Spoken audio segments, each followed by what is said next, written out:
땅의 모든 인생들이 하나님의 말씀을 거부하고 각기 제 갈 길로 갔을 그때에 독생자 예수 그리스도를 이 땅에 보내주시고 십자가의 죽으심을 통하여서 우리를 구원하여 주심으로 소망이 되시고 하나님의 자녀가 되게 하시는 새 살 주시사 하나님의 자녀 삼아주시고 이 시간도 추수감사 주일 예배로 주의 백성들이 모여 영과 진리로 예배 드리기를 원하오니 이 예배를 흠량하시고 우리에게 한없는 아버지의 사랑이 부어지는 복된 시간이 되게 하여 주옵소서. 올해는 특별히 코로나19로 인하여서 많은 어려움의 시간들이 있었고 지금도 그 시간은 우리 곁에서 아직 상존하고 있습니다. 주님 바라옵기는 이 고난과 어려움의 시기 가운데서도 하나님의 구원의 손길과 빛을 바라볼 수 있는 믿음을 우리에게 허락해 주시옵시고 이 예배를 통해서 다시 한번 감사와 믿음 가운데 더욱더 깊어지는 우리의 삶이 될 수 있도록 인도하여 주시옵소서. 함께 하심을 감사드리오며 이 모든 말씀 우리 주 예수 그리스도의 이름으로 간절히 기도드리옵나이다. 아멘. 경배 찬송 38장 찬양드립니다.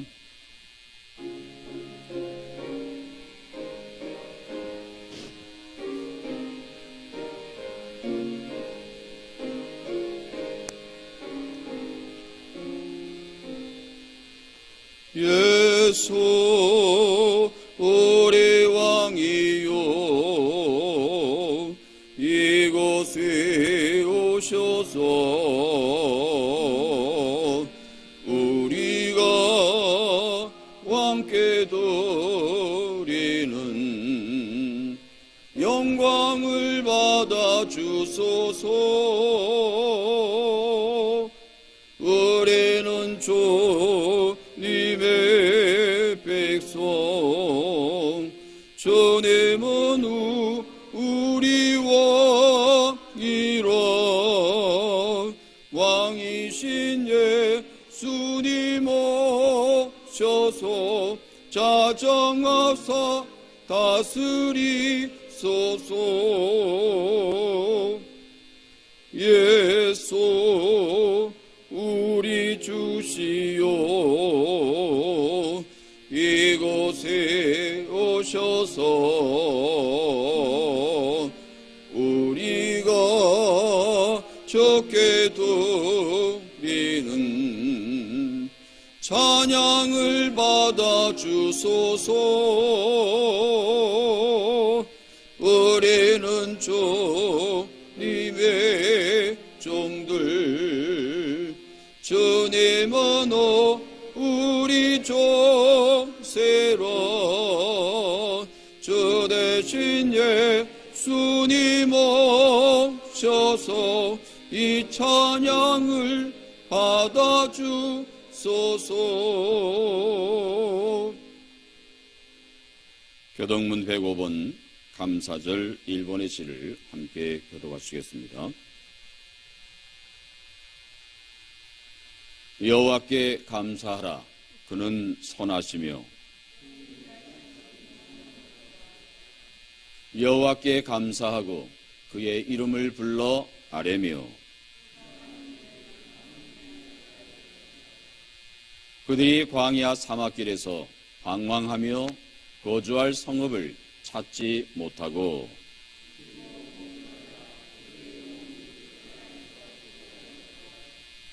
이에 그들이 근심 중에 여호와께 부르짖으매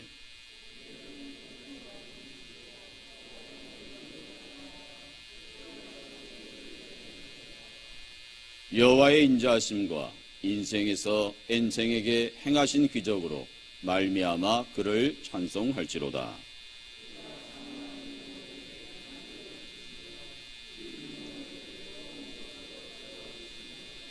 아멘. 사도신경으로 신앙 고백 드립니다. 나는 전능하신 아버지 하나님 천지의 창조주를 믿습니다. 나는 그의 유일하신 아들 우리 주 예수 그리스도를 믿습니다.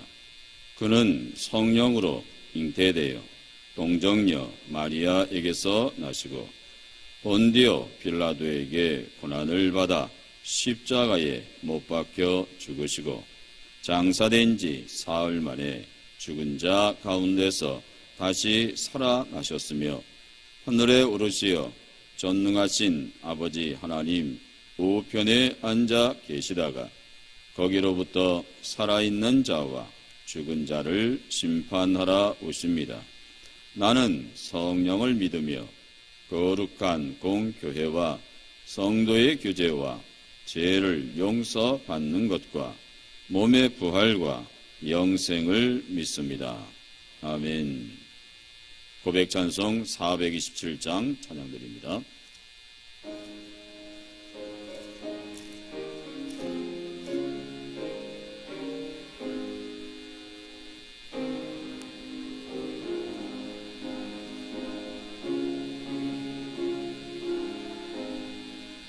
전국이 그들의 겁심이요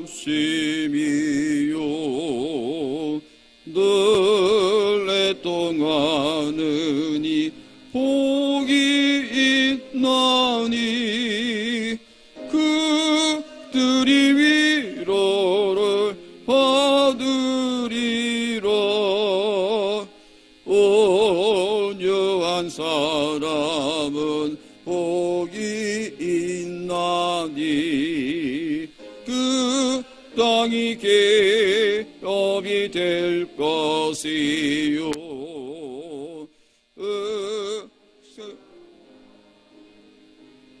복이 있나니 그들이 베풀을 것이로다. 긍휼히 여기면 복이 있나니 긍휼히 여김을 받으리라. 마음 정결한 사람 복이 있나니 그들이 하나님 볼 것이라. 화평케 하느니 복이 있나니 그들이 하나님 아들이요. 핍박을 받느니 복이 있나니 천국이 그들의 것이미라. 저 위에 엿보면 복이 있나니 하늘의 그 상을 받으리라. 성부와 성자와 성령께 영광 영원히 돌려세 할렐루야. 아멘. 예배를 위하여 박주영 장로님 기도해 주시겠습니다.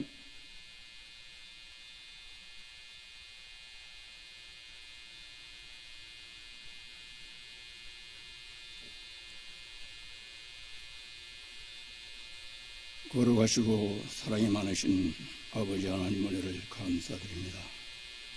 늘 부족한 저희들을 사랑해 주시사 오늘도 거룩한 주의 전에 나와서 예배를 드리게 됨을 감사드립니다.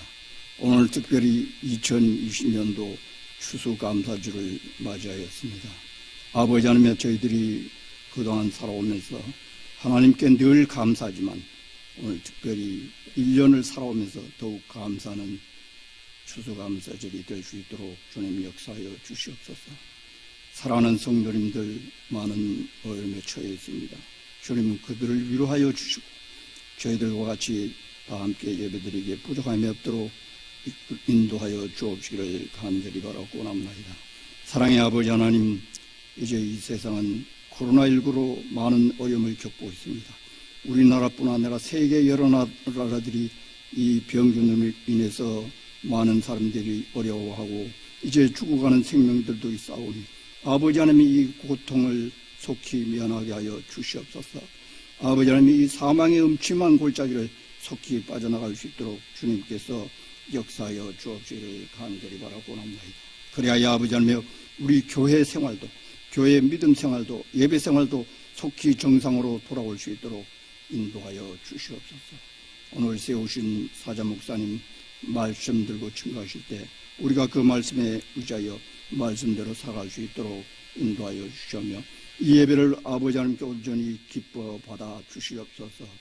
감사드리며 예수님 이름으로 기도드리옵나이다. 아멘.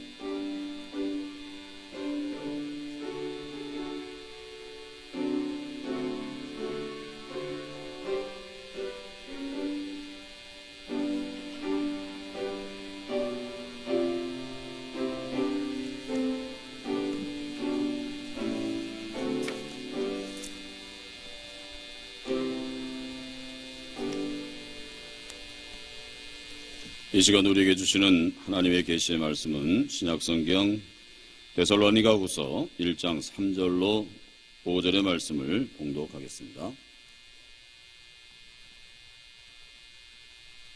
신약성경 334면입니다. 형제들아, 우리가 너희를 위하여 항상 하나님께 감사할지니 이것이 당연함은 너희의 믿음이 더욱 자라고 너희가 다 각기 서로 사랑함이 풍성함이니, 그러므로 너희가 견디고 있는 모든 박해와 환난 중에서 너희 인내와 믿음으로 말미암아 너희의 하나님의 여러 교회에서 우리가 친히 자랑하노라.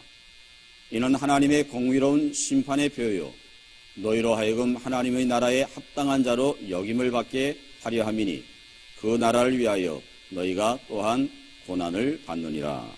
아멘. 응답송 함께 찬양드립니다.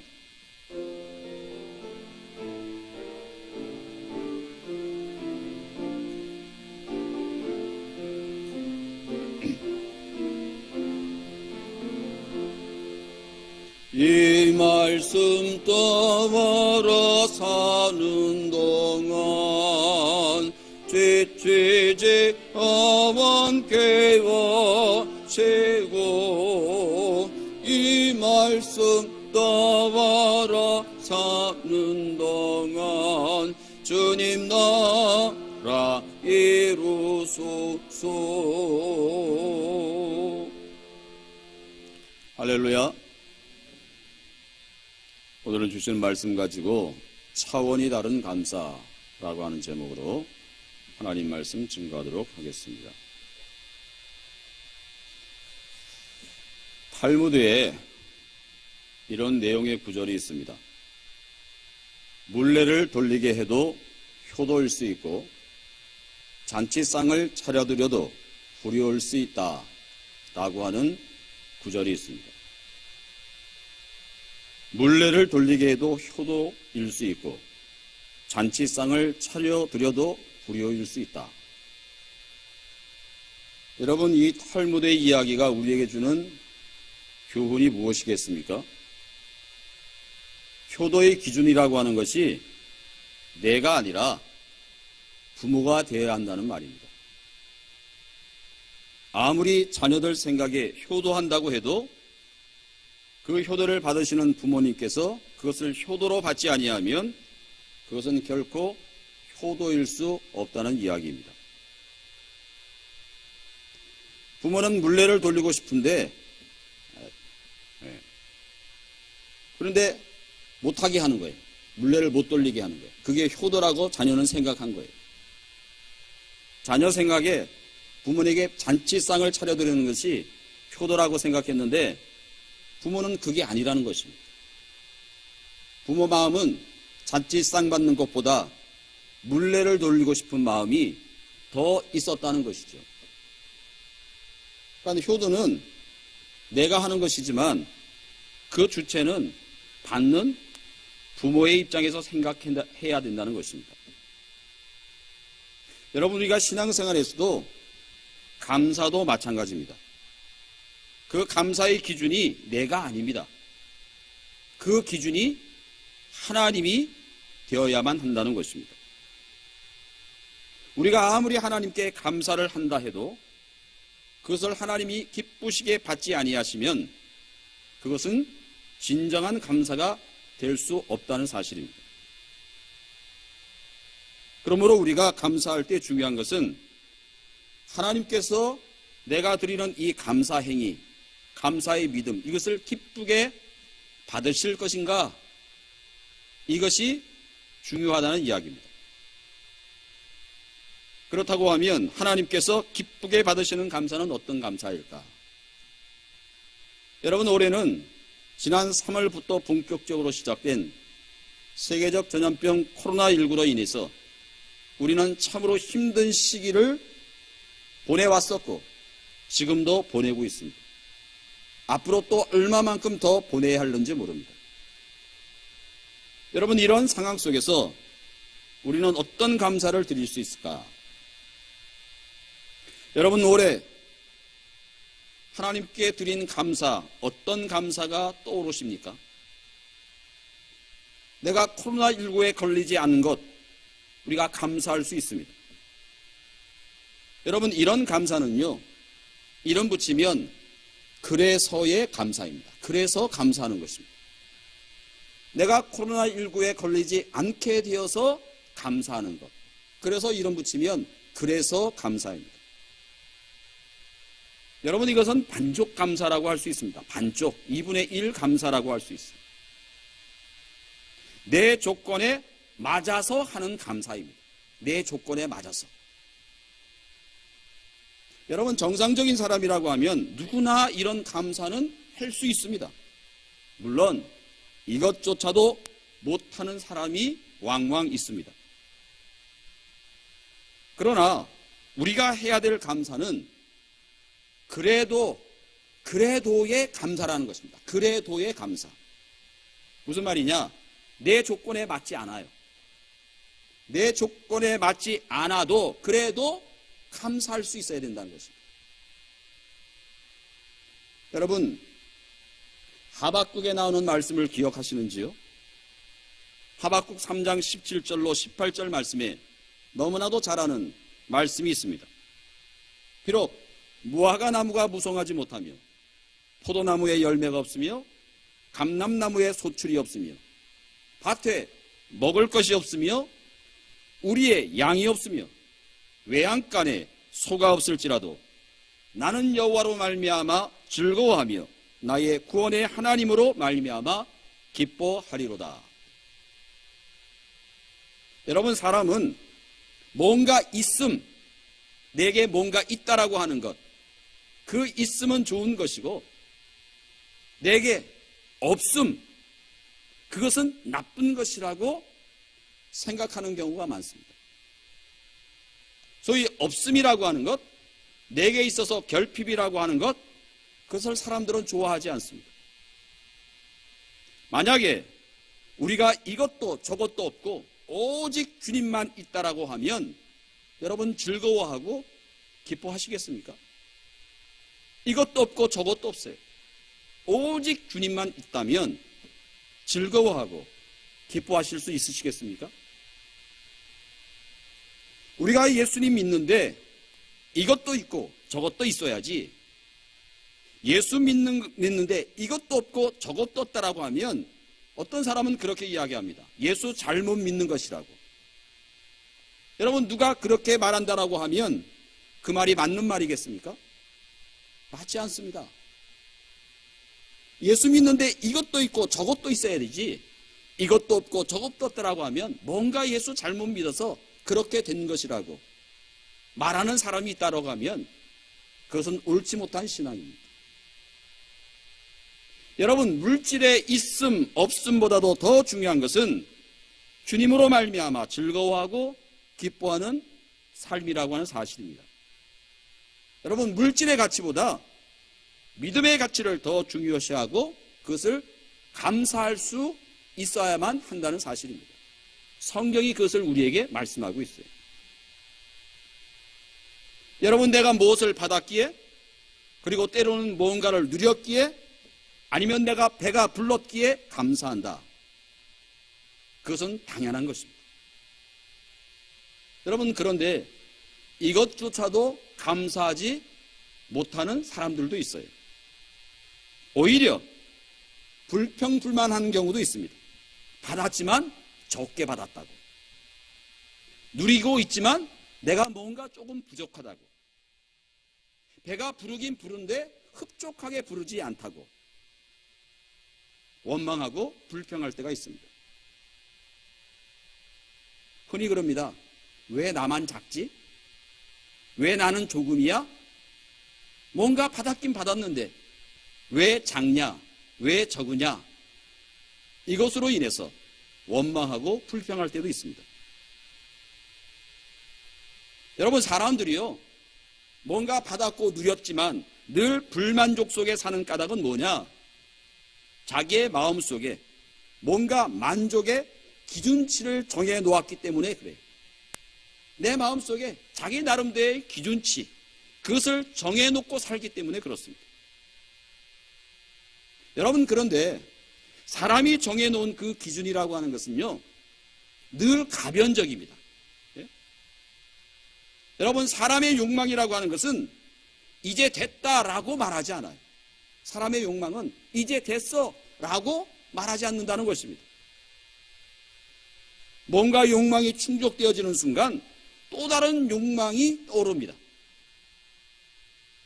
내가 욕망이라고 하는 것에 다가가면 그 욕망은 또 저만치 있어요. 그러기에 욕망의 바탕을 둔 삶은 진정한 의미의 만족이 없습니다. 우리가 물질을 삶의 목적으로 삼고 거기에 삶의 방향을 전환하는 순간 우리는 마치 거미줄에 걸린 것과 마찬가지입니다. 거기서 벗어날 수가 없어요. 이것은 세상 사람들이 정해놓은 삶의 문법과도 같습니다. 이런 문법에 따라 사는 사람은 늘 결핍의 호덕일 뿐이에요. 그러므로 물질이 아닌 것에서 진정한 삶의 행복과 감사를 누리기 위해서는 우리가 더 큰 신앙의 영적 세계에 접속하는 것이 필요합니다. 더 큰 영적 세계에 우리가 잇대어져 있는 것이 필요합니다. 여러분, 올 한 해를 되돌아보면 매 순간 여러분 기쁘지 않으셨을 거예요. 올 한 해를 되돌아보면. 올 한 해를 되돌아보면 주님이 베푸신 은혜가 참 컸습니다. 어찌 보면 우리는 가분한 은혜를 누리며 살았습니다. 올 한 해를 되돌아보면 아주 눈물겨운 순간도 있었지만 또 그만큼 주님의 큰 위로도 다른 분이 계신 줄 모르겠습니다. 올 한 해를 되돌아보면 몸과 마음의 짐에 무거운 순간도 있었지만 그 짐으로부터 벗어나는, 그래서 기쁨을 누리는 순간도 있었을 것입니다. 우리가 또한 올해를 되돌아보면 여러분, 세상 천지에 혼자인 것처럼 쓸쓸한 시간도 있었지만 그때 누군가 말없이 다가와서 품어준 사람들의 위로도 또한 있었을 것입니다. 올 한 해 동안에 여러분, 우리가 건강이 좋지 않았을 때도 있었지만 그것 때문에 우리의 생에 대해서 더욱 소중하게 여기게 된 적도 있습니다.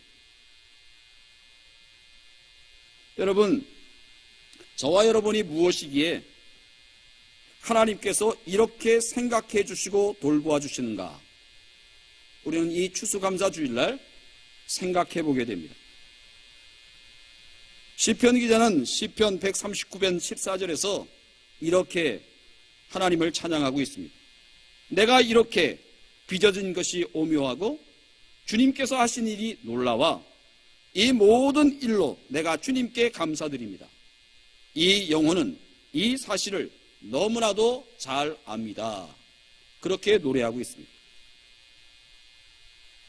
여러분, 일반적으로 대개의 사람들이요, 보통 일반적인 감사라고 하는 것은 건강이랄지 학업이랄지 아니면 진학이랄지 아니면 취업이랄지 아니면 승진이랄지 아니면 결혼이랄지 아니면 자녀가 출생했다든지 주택을 구입했다든지 누군가로부터 뜻밖의 도움을 받았다든지 등등, 우리의 뜻대로 이루어질 때 보통 일반적인 감사가 있습니다. 그죠? 이런 감사는 대부분 누구나 할 수 있는 감사입니다. 당연히 해야 될 감사입니다. 저는 오늘 말씀에 이런 것을 말씀드리려고 하는 것이 아닙니다. 이것은 신앙인은 물론이거니와 비신앙인도 이 정도의 감사는 누군가에게 합니다. 누군가에게. 여러분, 우리가 신앙인으로서 진정으로 드려야 할 감사는 그 이상이어야 하지 않을까? 좀 더 차원 높은 감사를 우리는 드릴 수 있어야 됩니다. 이현주 목사님이라고 하시는 분이 계시는데요, 이분의 글 가운데 밥을 먹는 자식에게 라고 하는 시가 있어요. 밥을 먹는 자식에게. 이 시의 내용은 이렇습니다. 천천히 씹어서 공손히 삼켜라.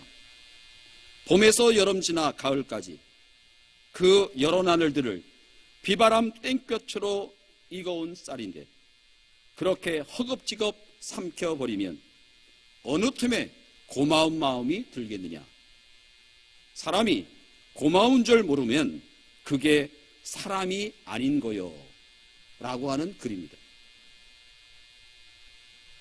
여러분, 삶이 마냥 가볍지만은 않지만 그렇다고 마냥 무거운 것만은 또한 아닙니다. 그럼에도 불구하고 우리가 인생이 무겁다라고 느끼고 그럴수록 감사를 잊고 사는 몇 가지 그릇된 습관들이 우리에게 있어요. 왜 인생은 이렇게 무거워? 혼자서 모든 무게를 느끼고 사는 것처럼, 그래서 감사를 잊고 사는 몇 가지 그릇된 잘못된 습관들이 있습니다. 그 첫째가 뭐냐? 모든 것을 당연하게 여기는 마음입니다. 여러분, 우리는 익숙한 사람이나 혹은 물건에 대해서, 익숙한 물건에 대해서 고마움을 느끼지 못해요. 세상의 어떤 것도 당연하지 않습니다. 당연하게 여기는 것에는 감사가 없습니다. 당연히 여기는 마음은 인간관계를 삭막하게 만들어요. 둘째는요, 왜 우리가 감사를 잊고 사느냐? 계산하는 마음 때문에 그렇습니다. 여러분, 두 종류의 사람이 있습니다. 늘 채권자의 의식을 가지고 사는 사람이 있고요, 채무자의 의식을 가지고 사는 사람이 있어요. 여러분, 어느 쪽이 옳다라고 말할 수 없습니다. 지나친 채무자의 의식, 내가 빚을 갚아야지. 채무자의 의식은 스스로를 힘들게 하기도 하거니와 다른 사람을 불편하게 할 때도 있어요. 하지만 은혜에 가난한 채무의식, 은혜에 가난한 채무의식은 참으로 아름답습니다. 여러분, 사도 바울이 늘 하는 말이 있잖아요. 나는 빚진 자라는 것입니다. 나는 빚진 자예요. 그는요, 은혜의 빚을 갚는 마음으로 살았어요. 은혜의 빚, 내가 하나님으로부터 은혜를 받았다. 이 빚을 어떻게 갚을까? 예? 아무리 갚아도 갚을 길 없지만 그래도 빚을 갚으려고 하는 마음으로 사는 것 자체가, 여러분, 이 땅에서 우리가 천국의 삶을 사는 것입니다. 그러나 살아가면서요, 대학이 피곤한 사람은 계산에 재빠른 사람이에요. 세상이 아름다운 건 뭔가를 한다라고 하는 의식조차 없는, 예? 세상에서 아름다운 것은요, 내가 뭔가를 하잖아요.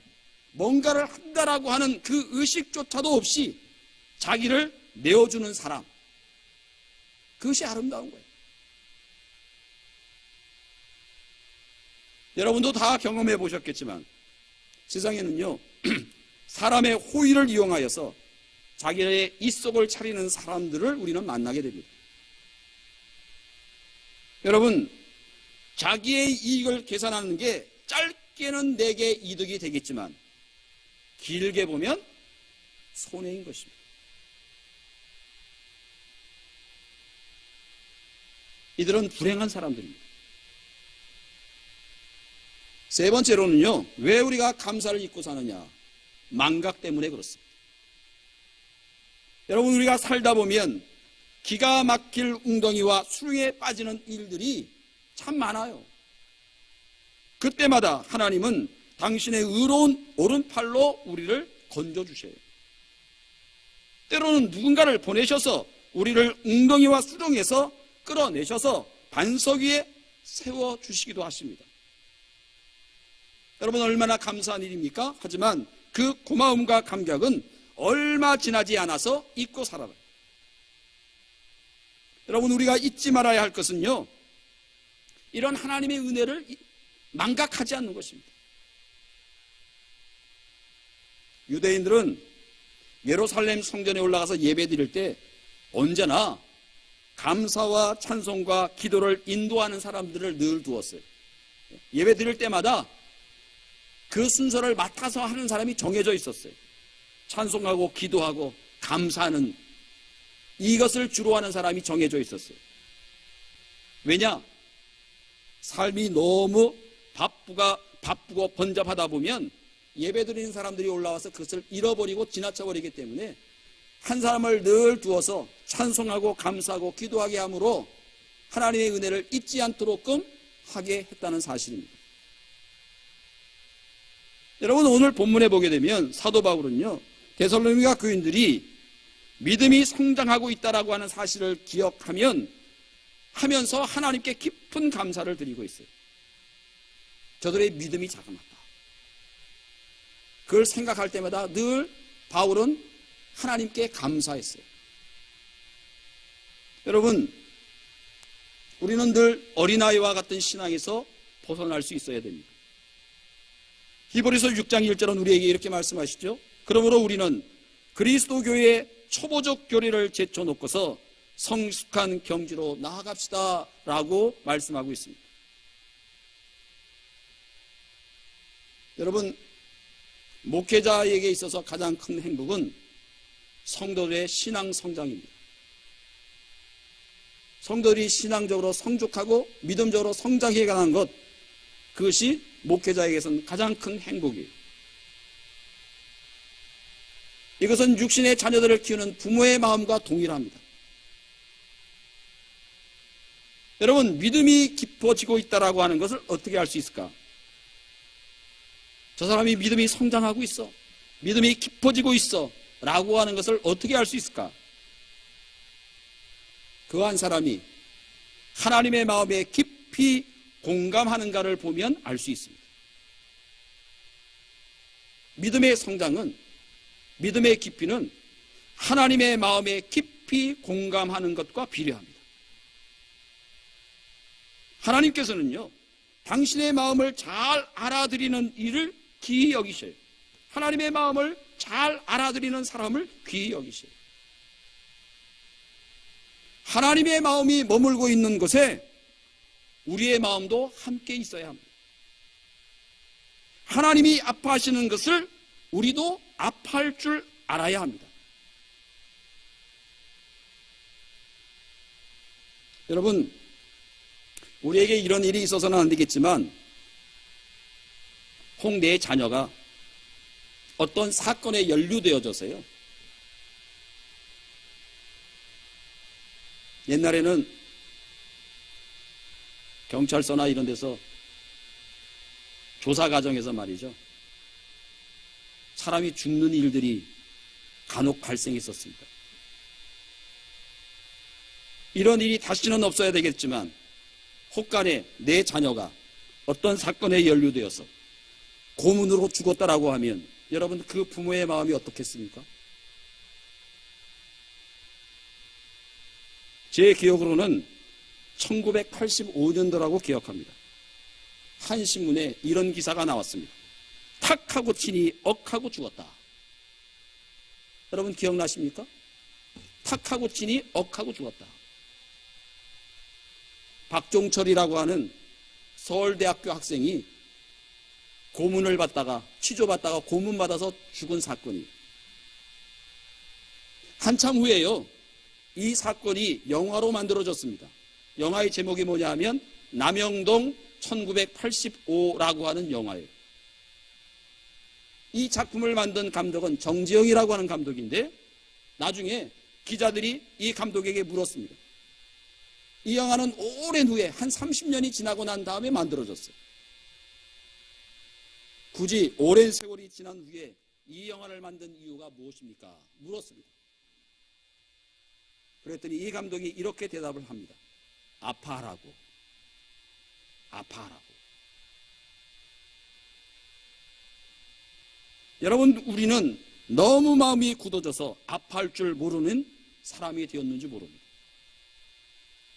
자기와 자기 가족의 아픔에 대해서만 예민합니다. 그러나 다른 사람들이 겪는 아픔에 대해서는 좀처럼 아파하지 않습니다. 여러분 세상의 아픔을 외면하는 순간 나랑 아무런 관련이 없는 사람이라 할지라도 그 아픔을 외면하는 순간 우리가 하나님도 외면한다라고 하는 것을 잊지 말아야 됩니다. 여러분 믿음이 크게 자라고 있음을 보여주는 징표가 뭐냐? 서로에게 베푸는 사랑이 풍성해진다는 것입니다. 여러분 인색한 마음은 신앙 성장을 가로막는 걸림돌이에요. 인색한 마음. 여러분 우리가 주님과의 깊은 일치를 경험할수록 내 품이 넓어지는 것입니다. 누군가를 배제하고 따돌리지 않습니다. 다른 사람의 결점을 요모조모 따지거나 각오를 들춰내지도 않습니다. 나 또한 결점이 있다라고 하는 것을 생각하면서 마음으로부터 우러나오는 용서로 상대방의 연약함까지도 품어 안는 것입니다. 나를 나쁘게 대해도 선으로 대합니다. 여러분 우리 마음을 하나님의 마음에 붙들어 맬 수 있어야 합니다. 바울 사도는요 교인들의 믿음이 성장하고 있고 서로에게 베푸는 그 사랑이 더욱 풍성해지는 것을 알고 감사했습니다. 그런데요 여기 교인들의 믿음의 이 어떤 성숙함 깊어짐 이것은 평안함 속에서 만들어진 것이 아니에요. 여러분 데살로니가 교인들은 온갖 박해와 환난 가운데 있었어요. 특별히 유대인들의 박해가 있었어요. 이는 단순히 복음에 대한 박해를 넘어서고 있었습니다. 유대인들과 다른 자기들만의 삶의 방식으로 살아가는 사람들에 대해서 질시에서 비롯된 박해. 왜 저 사람들은 우리와 다른 삶으로 살아? 그 질시에서 비롯된 박해였어요. 모든 사람들이 당연하게 받아들이는 질서를 부정하는 것, 거기에서부터 시작된 박해와 질시였어요. 여러분 기독교인들은 그때는 로마 제국이잖아요. 소위 로마 제국이 다스리던 세계와는 다른 세계를 꿈꿨습니다. 기독교인들은, 신앙인들은. 모든 사람들이 형제 자매의 우애를 나누는 그런 세상, 그런 세상을 꿈꾸는 것은요 그 당시에 많이 가진 사람들에게는 별로 달갑지 않은 모습이었어요. 오히려 위협이 되기도 했습니다.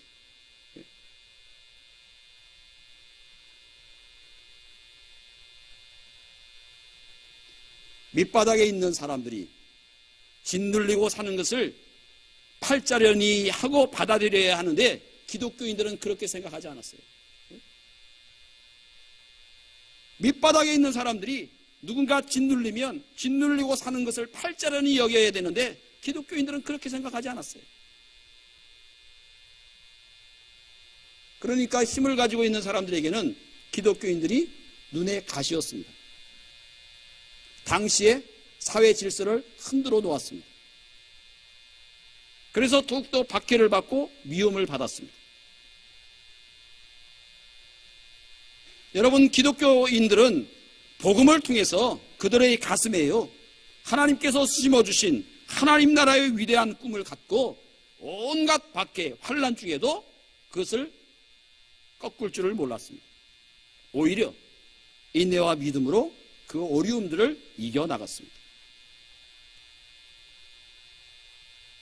어쩌면요, 그런 박해와 환난이 있었기 때문에 그들의 믿음은 더욱 순수해지고 깊어졌을런지도 모르겠습니다. 비온 뒤 굳어지는 땅처럼 하나님 나라에 합당한 사람으로 그들은 변해갔어요. 여러분, 신앙생활의 삶에서 가장 위험한 일은 뭐냐? 안일한 생활입니다. 신앙의 삶에서 가장 위험한 일은 안일한 생활이에요. 여러분, 적당한 긴장이 없다라고 하면 사람은 건태 속에서 시들어가게 마련인 것입니다. 여러분, 설이 내리기 전까지 탱자의 향기가 깃들지 않는다라고 하는 말이 있어요. 서리가 내리기 전까지 탱자의 향기가 깃들지 않는데요. 매서운 추위를 견뎌야 향기를 머금는다는 것입니다. 여러분, 된서리가 내린 후에야 파는 매운 기운을 품는데요. 된서리가 내린 후에야 파는 매운 기운을 품는답니다. 우리는 올해 코로나19로 혹독한 시기를 지금도 보내고 있습니다. 하지만 코로나19로 인하여서 우리가 그동안 잊고 살았던, 아니 잃어버리고 살았던 모든 것들에 대해서 다시 생각하고 되찾게 될 수 있어야 할 것입니다. 여러분, 내 건강이 중요하면 다른 사람의 건강도 중요하잖아요. 그죠? 그래서 우리는 이 코로나19를 보내면서 내 건강뿐만 아니라 타인의 건강도 정말 중요하구나라고 하는 것을 다시금 생각하게 됩니다.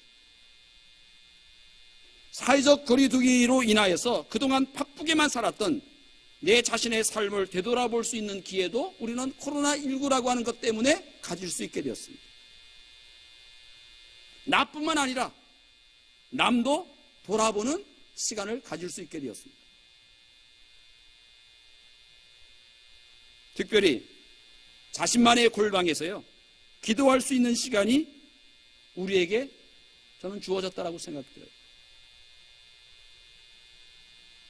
더더구나 코로나19 가운데서 우리가 더욱 하나님 앞에 겸손해야 되겠다라고 하는 것을 저는 배우게 됩니다.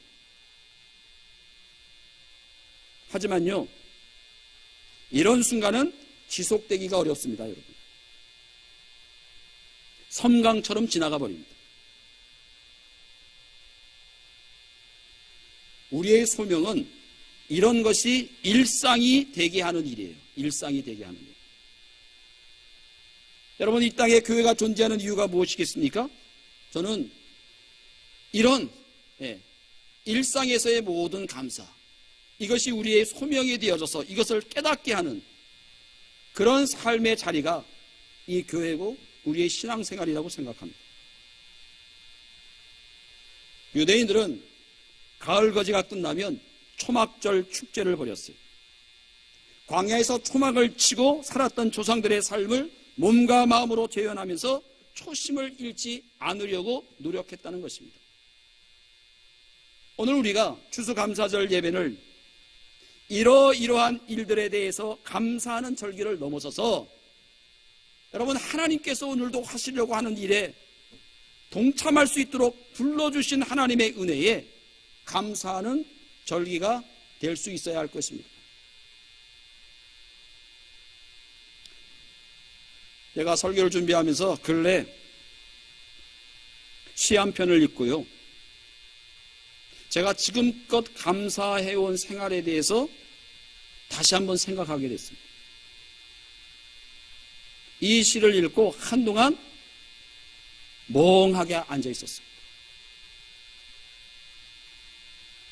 제게 영성적으로 또 다른 도전을 주는 한편의 짧은 시였습니다. 시의 제목은 감사의 죄라고 하는 시예요. 감사의 죄. 박노해라고 하는 시인이 지은 시입니다. 감사의 죄. 새벽녘 팔순 어머니가 흐느끼신다. 젊어서 홀몸이 되어 온갖 노동을 하며 5 자녀를 키워낸 장하신 어머니. 눈도 귀도 어두워져서 홀로 사는 어머니가 새벽 기도 중에 나직히 흐느끼신다. 나는 한평생 기도로 살아왔느니라. 낯선 서울 땅에 올라와 노점으로 쫓기고 여자 몸으로 공사판을 뛰어다니면서도 남보다 도와주는 사람이 많았음에 늘 감사하며 기도했느니라. 아비도 없이 가난 속에 연좌저에 묶인 내 새끼들, 환경에 좌절하지 않고 경우 바르게 자라나서 큰 아들과 막내는 성직자로 하나님께 바치고 너희 외에는 나라에 바치고 나는 감사기도를 바치며 살아왔느니라. 내 나이 80이 넘으니 오늘이야 내 숨은 죄가 보이기 시작하는구나. 거리에서 리역과 노점상을 하다 잡혀온 내 처지를 아는 단속반들이 나를 많이 봐주고 공사반 십장들이 몸 약한 나를 많이 배려해주고 파출부 일자리도 나는 끊이지 않았느니라. 나는 어리석게도 그것에 감사하면서 긴 세월을 다 보내고 말았구나. 다른 사람들이 단속반에 끌려가 벌금을 물고 일거리를 못 얻어 힘없이 돌아설 때도 운동하던 다른 어머니 아들, 딸은 정권이 바뀌게 되어서 살아오지 못했음에도 사형을 받고도 몸송이 살아서 돌아온 불쌍하고 장한 내 새끼 하면서 나는 바보처럼 감사 기도만 바치고 살았구나. 나는 감사한 죄를 짓고 살았구나. 새벽녘 팔순 어머니가 흐느끼신다. 감사한 죄, 감사한 죄, 감사한 죄라는 시예요. 여러분, 뭐가 어째서 감사한 것이 죄라고 이 팔순 노모는 새벽녘마다 기도하시면서 흐느끼십니까? 남이야 어찌됐든 감사가 자기 혈육에게만 한정되어 있는 것을 이 팔순 노모는 뒤늦게 알은 것입니다. 단속반에 끌려가 벌금을 물고 일거리를 못 얻어 힘없이 돌아오는 다른 이도 다 하나님의 아들, 딸이거든. 다 하나님의 자녀이거늘 우리는 저들이 그리 될지라도 나만 혹은 내 혈육만 그리 안 된 것을 이 팔순 노모는 감사했다는 거예요.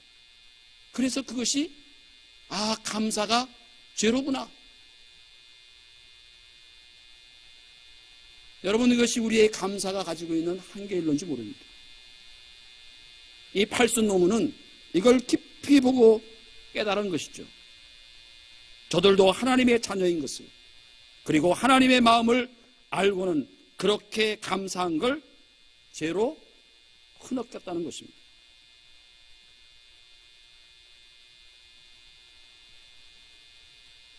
저는 이 시를 읽고 뭔가 한 대 얻어맞은 것처럼 그렇게 멍하니 오래 생각에 잠겼던 적이 있습니다. 제 감사 생활에 새로운 영적 통찰의 기회로 삼게 되었습니다. 여러분, 이제 겨울이 서둘러 올 것입니다. 된소리를 맞고 녹아버린 잎들이 참으로 애처롭습니다. 농구의 곡간에 들어지지 않고 길바닥에 떨어져 뭉개진 감이 보기 흉하고 참으로 안쓰럽습니다. 우리의 믿음이, 우리의 감사 생활이 이렇지 않나 우리는 돌아봐야 할 것입니다. 여러분, 신앙생활이란 된소리가 내린 후에 더욱 깊은 향기를 머금는 것이라고 할 수 있어요. 올해 코로나19가 바로 우리에게 내린 영적 된소리인지도 모르겠습니다. 깊어가는 이 가을에 우리 삶에도 비록 올해 코로나19로 인하여서 깊은 좌절, 탄식, 온갖 어려움이 있었지만 우리 삶에 반드시 신앙인이라고 하는 이름에 걸맞는 향기와 맛이 배어나는 더 깊어진 차원이 다른 감사의 세계를 열어가는 우리 교회와 저와 여러분 모두가 되시기를 주님의 이름으로 축원을 드립니다. 기도하시겠습니다. 은혜로우신 하나님, 당연한 감사, 일상의 감사, 이것조차도 잊고 살아왔었습니다. 나만 잘 되면 감사하는 그런 감사에 우리가 머물러 있었지만 이 땅의 모든 것이 하나님의 자녀요, 하나님께 속한 것임을 알면서 우리가 내 것으로 인하여 만족할 때 하나님은 또 다른 당신의 자녀들이 아파하는 것에 대해서 울 줄 모르고 아파할 줄 모르는 그런 삶을 우리가 살아오지 않았는지 이 시간 우리의 믿음과 사랑과 감사의 삶이 어떠한지를 되돌아보면서 이제는 그 수준을 높이고 차원을 높여서 하나님, 형제의 아픔이, 형제의 좌절이, 형제의 고통이 내 아픔으로 느끼면서 내가 잘 되면 저들도 함께 잘 되어야 함을 우리가 믿으면서 오늘도 하나님 앞에 더 깊게, 더 높게, 더 넓게 사랑하고 믿음 가운데서 기도하며 감사하며 살아가는 주의 교회와 우리 모든 믿음의 권속들 될 수 있도록 인도하여 주시옵소서. 오늘도 더욱더 깊은 믿음의 세계 안에서 세상 사람들이 감사치 못하는 것조차도 이제 그래서의 감사가 아니라 그래도 감사할 수 있는 믿음의 경지에 올라갈 수 있는 우리 모두가 될 수 있도록 인도하여 주실 줄로 믿으며 이 모든 말씀 우리 주 예수 그리스도의 이름으로 간절히 기도드리옵나이다. 아멘. 찬송가 588장 찬양드립니다.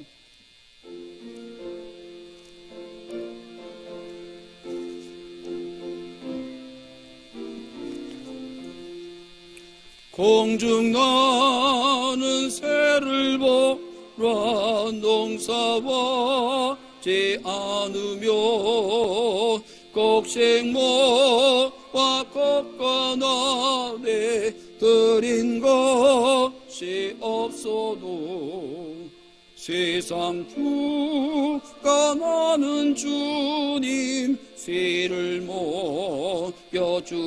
먹여주시네. 너희 먹을 것을 위해 근심할 건 뭐냐.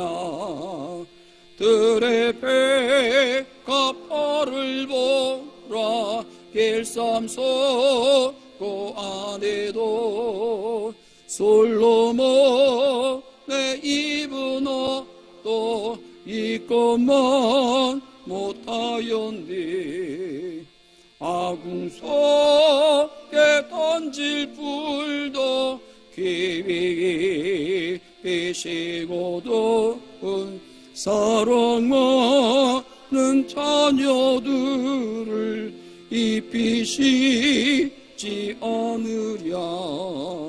너희들은 세상에서 무엇 먹고 마시며 무슨 옷을 입고 살까 염려하지 말아라.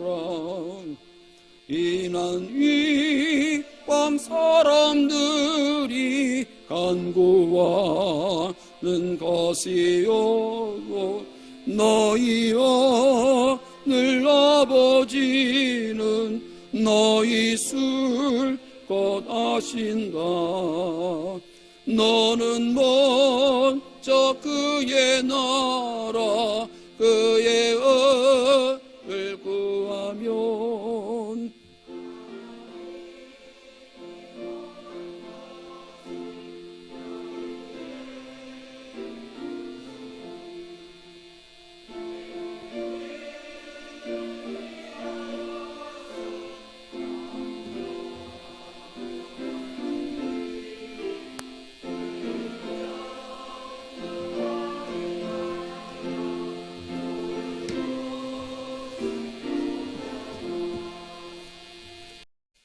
오늘 오신 하나님 아버지 감사를 드립니다.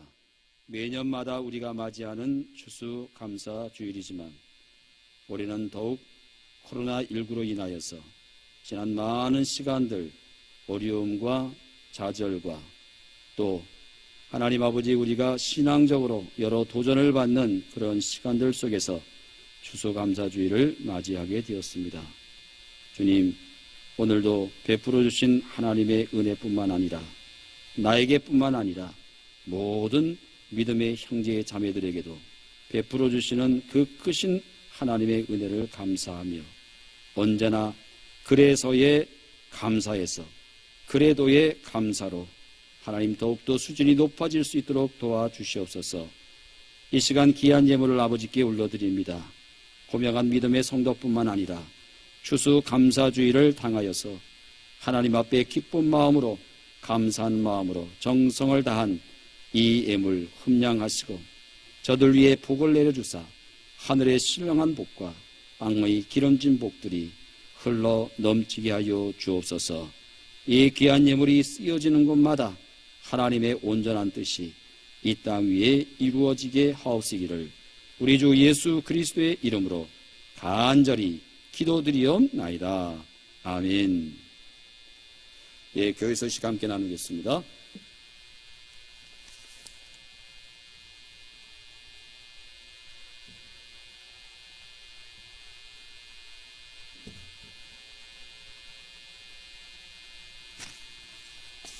이 국수 한 그릇 나누기 이거는 여신도에서 지금 올리신 건가요?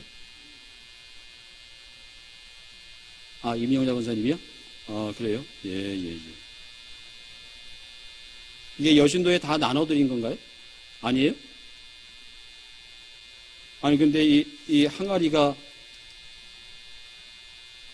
우리 교단에서, 이 여신도에서 만들었나요? 예. 북녘동포와 국수 한 그릇 나누기라고 하는, 저금통이네요, 저금통.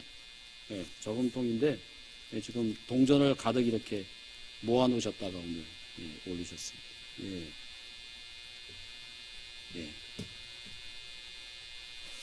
교회 소식 나누겠습니다. 주보 여러분들 참고해 주시기 바랍니다. 입원하신 우리 강동원 집사님, 호계 MD 한방병원에 입원해 계신데 화요일 날 퇴원하십니다. 제가 어제 저녁에 순방 다녀왔는데 화요일 날 퇴원하시고요.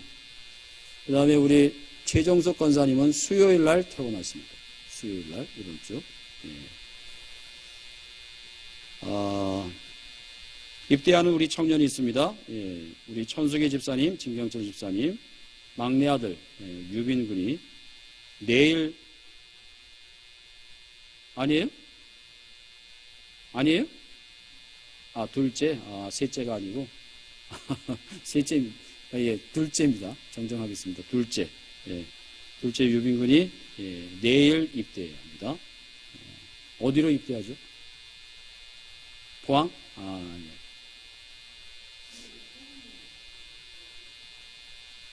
아, 죄송합니다. 이름도 잘못 내고, 제가 아들도 둘째를 셋째로 바꾸고, 둘째 아들 호빈군. 위에서 기도해 주시길 바랍니다. 3주 훈련 받나요? 7주? 7주 훈련 받는답니다. 겨울에 또 들어가서 출조받으면 11월, 12월, 내년 1월 초순이나 중순쯤 훈련받고 자대 배치받을 것 같습니다. 위해서 기도해 주시기 바랍니다. 올해 대학 입시 치르는 우리 청소년 승준군을 위해서 또 혜영양을 위해서 기도해 주시기를 바라고요. 감사한 일이 있습니다. 금주 떡과 음료는 임영자 권사님께서 1구역에 임영자 권사님께서 대접해 주셨습니다. 또 한 가지 감사한 일이 있습니다. 저희 교회가 토요일마다 우리 장로님, 집사님들을 통해서 방역을 하는데 거기 소독액 한 통에 이게 뭐 6만 원, 10만 원 정도 하는데 우리 금고야 권사님의 아들 되시는 김도명 성도님께서 10통을 저희 교회에 헌물해 주셨습니다. 감사를 드리고요. 2020년도 정책당의가 12월 11일 날 있습니다. 금요일 날. 그래서 올해 각 기관들하고 회의도 자주 못했고 해서 각 기관별로 모임을 좀 제가 갖고 여러분들 이야기도 좀 들어보고 또 계획도 좀 같이 세우고 하는 시간을 가지려고 합니다. 거기 나와 있는 대로 주일날 하려고 하니까요. 이게 지금 시간이 부서는 많고 모여야 되는 부서들은 많아서 제가 평일날로 또 주일날로 그렇게 해놨습니다. 여러분들이 다 시간이 안 맞더라도 가급적 좀 시간을 잘 이렇게 좀 빼놓으셔서 그렇게 해주시면 좋겠고요. 저녁 시간 6시로 해놓은 것은 식사를 하고 난 다음에 여러분들과 같이 대화 모임을 하려고 그렇게 계획을 짰습니다. 그래서 평일날은 거기 돼 있는 대로 17일날 화요일날 6시요. 그 다음에 남녀 신도입니다. 남녀. 1신도, 2신도, 남녀 신도 전부 다 임원들만 오시면 되겠습니다. 임원들만. 그렇게 해서 목요일이죠. 저녁 6시고요. 팀장들은 금요일날 저녁 6시입니다. 교육부서는 다음 주일 오후 1시에 식사하시고 그런 다음에 교육부 부서 여기는 부장님만 아니고요. 교육부는 선생님들도 다 오시면 됩니다. 선생님들도 다 오십시오. 그 다음에 주바라기와 성가대는 마지막 주 당회 끝나고 식사하시고 모임을 갖도록 그렇게 하겠습니다. 여러분들이 올해 이렇게 되돌아보면서 제가 공통적으로 여러분들이 좀 그렇게 준비해 오시면 좋을 것 같아요. 우리 교회의 장점은 뭔가? 우리 교회의 단점은 뭔가? 그걸 여러분들이 한번 생각해 보시고 모든 부서들마다 우리 교회의 장점은 뭐냐? 우리 교회의 단점은 뭐냐? 앞으로 2021년도에 우리 교회가 장점은 키워가고 단점은 개선해야 될 텐데 뭘 개선해야 될까?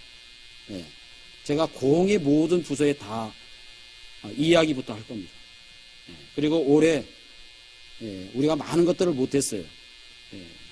어쨌든 내년에는 교회를 수적으로 여러분들이 아시는 것처럼 코로나19 때문이기도 하겠지만 여러 가지 이유로 우리 교회 부흥하지 못했습니다. 그래서 내년에는 이 일을 가지고 모든 부서가 온 힘을 쏟으려고 하는데 그 부분에 대해서도 여러분들이 고민하시고 또 부서대로 그날 대화하면서 좋은 방안들을 좀 내어서 우리가 함께 좀 힘을 모아서 올해 정책당에 방영할 수 있도록 그렇게 하려고 합니다. 그래서 꼭 잘 유념하셔서 그런 것들을 좀 깊이 고민하고 같이 생각을 나눌 수 있도록 그렇게 해주시기를 바랍니다. 구역장님들은 다 오시는 것이고요. 남녀 여신도는 임원들만 오시고요. 그 다음에 팀장은 팀장만 오시면 되겁니다. 그 다음에 교육부는 모든 교사들이 다 오시면 됩니다. 그 다음에 주바라기와 찬양 성가대는 모든 부원들과 함께 다 오시면 됩니다. 그렇게 여러분들께서 하시면 되겠습니다. 그다음에 중보기도, 그다음에 여러분들 교회 수첩 올해 발행하는데 변경된 내용이 있으시면 저한테 메모하셔서 건네주시면 참고가 되겠습니다. 예. 마지막 찬송 635장 찬송 드리시고요. 기도하겠습니다.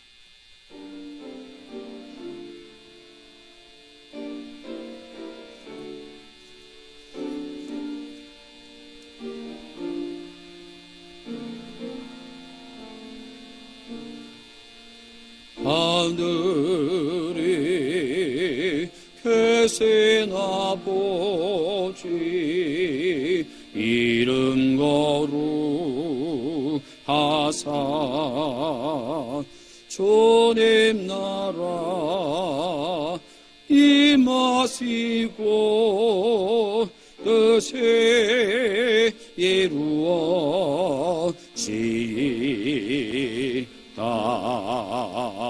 일용할 양식 주시고 우리 둘의 큰 죄 다 용서하옵시고 또 시험에 들게 마시고 악에서 구원하소서.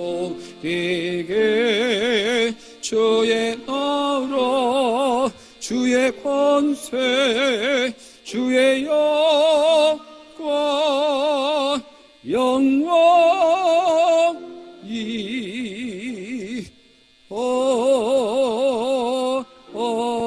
아멘.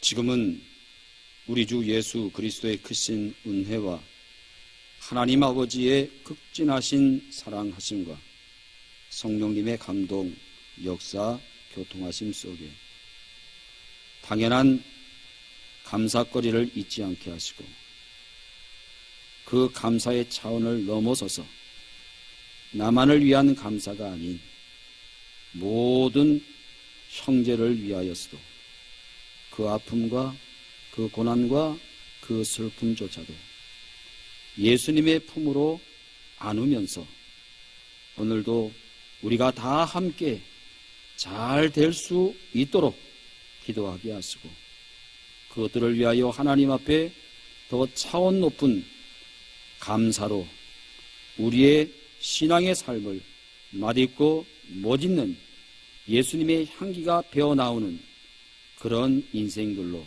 살아가기로 다짐하는 주의 교회와 여기 모인 당신의 모든 백성들 위해 이제로부터 영원까지 함께 하옵시기를 간절히 축원하옵나이다.